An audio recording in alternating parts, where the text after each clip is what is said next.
सुस्वागतम मित्रों। कैसे हैं आप सब? स्वागत है आपका मेरे YouTube channel Kirti's artistic vibes में।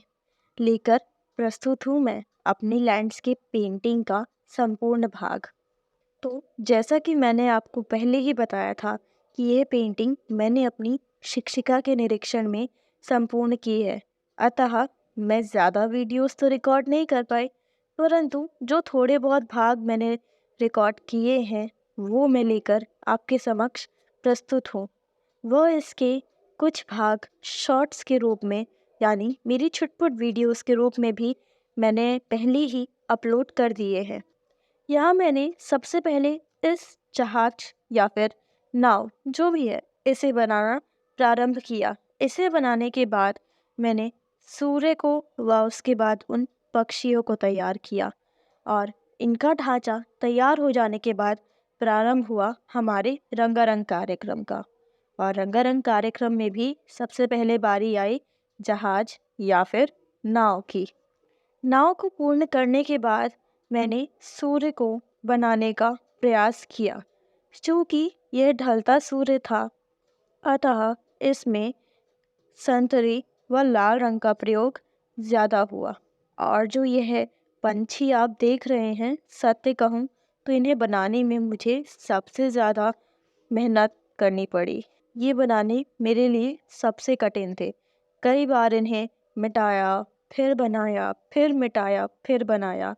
शायद इसलिए क्योंकि मुझे अभी सही अभ्यास नहीं है, पर जो भी है शिक्षिका के निरीक्षण में मैंने इन्हें संपूर्ण कर ही लिया। सूर्य को संपूर्ण करने के बाद फिर बारी आई हमारे इन पंछियों की।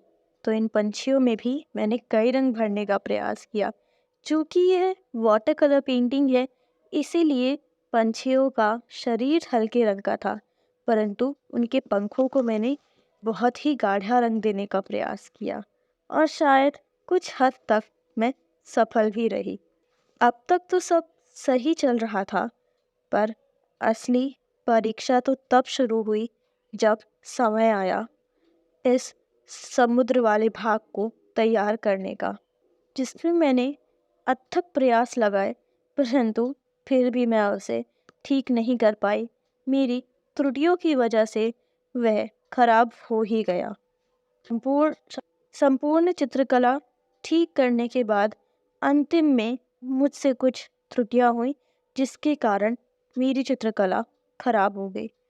सत्य कहूँ तो मुझे बहुत ही दुख हुआ, परंतु मेरी शिक्षिका ने मुझे समझाते हुए कहा कि सीखते सीखते ही आएगा। तो मैंने भी अपने मन में ढांढस बांधा और थोड़ी सांत्वना देके खुद को शांत किया।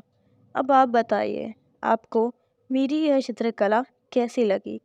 और बीच में मैंने बोलने में भी कुछ त्रुटियां की है, उनके लिए भी क्षमा प्रार्थी हूँ।